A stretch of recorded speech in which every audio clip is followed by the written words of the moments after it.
Welcome to AW360 Live at Advertising Week New York. I'm BJ Smith. I have with me Kash Sree of Gyro. Hi. How you doing? Good to meet you. It's good to see you. All right. So tell us a little bit about Gyro and what Gyro is. Gyro. It's not a sandwich. No, it's not a sandwich. Okay, good. In fact, it's a complete mistake because in England it was named Gyroscope and it's shortened to Gyro.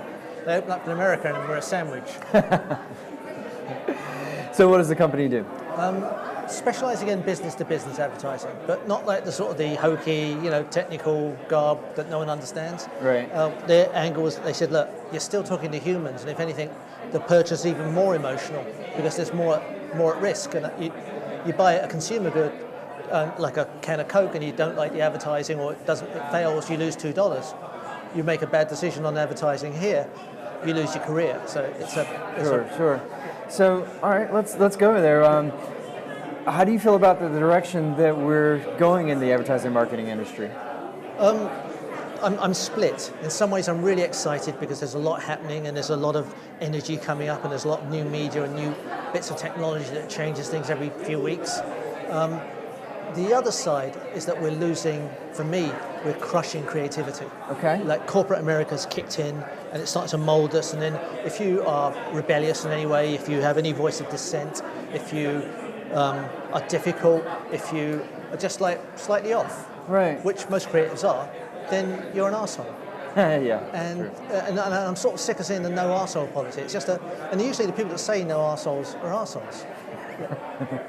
Okay. So I'm just sort of finding this crushing and this like sanitizing of creativity.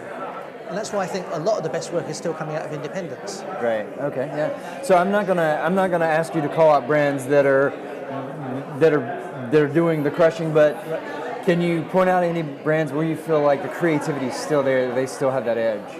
Wyden and Kennedy, and just about anything they do. I mean, sorry, they're a competitor, but they're independent. Sure. They're fiercely creative and independent. And you can feel it in their voice. You can feel like when someone says, can you just do this? They say no. And they'll say it reasonably, but you can feel that, that's why their voice doesn't sound like everyone else. That's why it doesn't sound like they've been castrated.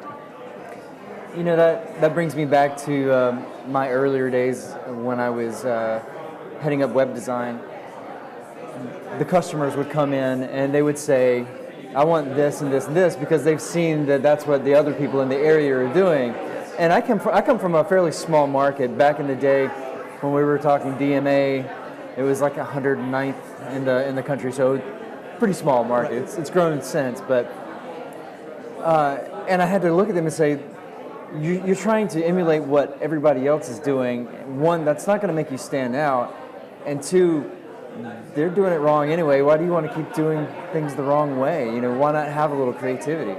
Yeah. And that's also one of the faults of focus groups, because if you ask people what they want, they'll tell you what they already know. That's true. Henry Ford said, like, if I ask people what they want, they said a fast horse. Exactly. The horse is good. Yeah, Henry Ford is definitely a perfect example of that. And when we talk about even everybody's talking about Apple, of course. They've just released new phones, but one of the things that happened with the early iPod, when it first came out, is the fact that it came charged. Yes. And it's not, if they went out and asked the consumers, how do you want to listen to music, they'll give them a different CD player or tape player or something like that. They came out with this completely inventive device that changed the way we listen to music, and it could hold more than just a handful. I mean, there were MP3 players out there, but they couldn't handle the thousands of songs. And then once you got this product, you had to plug it in and wait and lose a lot of that enthusiasm of opening a new product. Yeah. But again, it was an experiment. Right. And we've lost the experimentation as well. So you can allow someone to mess up a bit if at the end of it they've got something phenomenal. Mm-hmm. Now it's like everything's safe. Everything's like, there's no swinging for the fences. Yeah.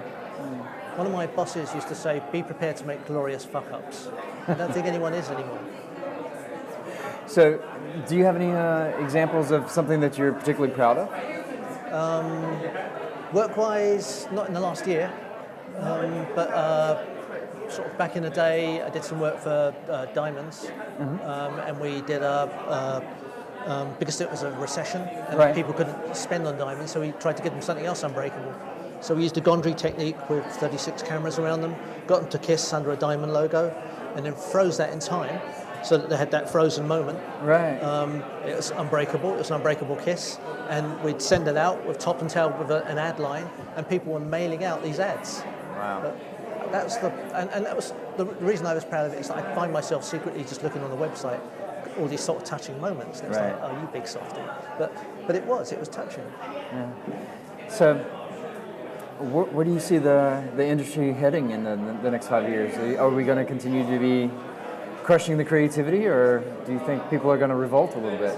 I think creativity always bubbles up because that's the human spirit. Yeah. And we've become more mechanized, but at the same time we're becoming more human. We're getting more information, we're learning to sort of express ourselves, but we're just learning the tools. Once you get past the tools, then it gets into pure expression. So I think there'll be people that will be getting into this via big companies, and there'll be people that will be bubbling up on the periphery. And you usually learn from the periphery. So I've got hope. So there's hope, there is hope. That's good. Well, Kash, thank you so much for joining us today. Thank you. I really Thank you for appreciate having it. me. We'll be back with more AW360 from Advertising Week New York.